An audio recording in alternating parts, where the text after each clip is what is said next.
সাবেক রাষ্ট্রপতি ছাড়লেন বঙ্গভবন।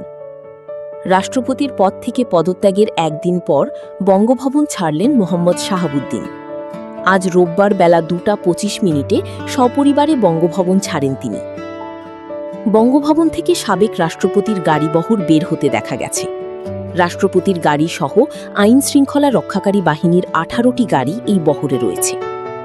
দুপুর থেকেই বিভিন্ন গণমাধ্যম কর্মীরা বঙ্গভবনের সামনে অপেক্ষায় ছিলেন। উৎসুক জনতাও বঙ্গভবনের সামনের রাস্তায় জড়ো হন। দুপুর থেকেই বঙ্গভবনের সামনে আইন শৃঙ্খলা রক্ষাকারী বাহিনীর সদস্যদের তৎপর দেখা গেছে। রাজধানীর গুলশানের 123 নম্বর সড়কে মোহাম্মদ শাহাবুদ্দিনের বাসায় চলছে পরিচ্ছন্নতার কাজ।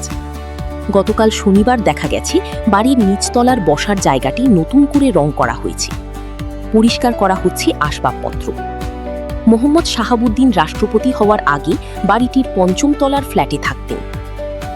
সাবেক রাষ্ট্রপতির গুলশানের বাড়িটিতেও নিরাপত্তা জোরদার করা হয়েছে।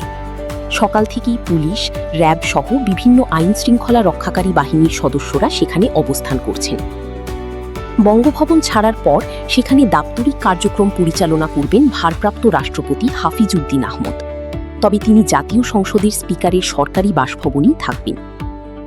গত শুক্রবার বিকেলে জাতীয় সংসদের স্পিকার হাফিজ উদ্দিন আহমদের কাছে স্বাক্ষরযুক্ত পদত্যাগপত্র পাঠান মোহাম্মদ শাহাবুদ্দিন।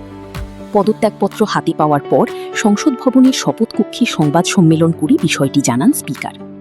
একই সঙ্গে সংবিধান অনুযায়ী রাষ্ট্রপতির দায়িত্ব গ্রহণের কথাও ঘোষণা করেন স্পিকার।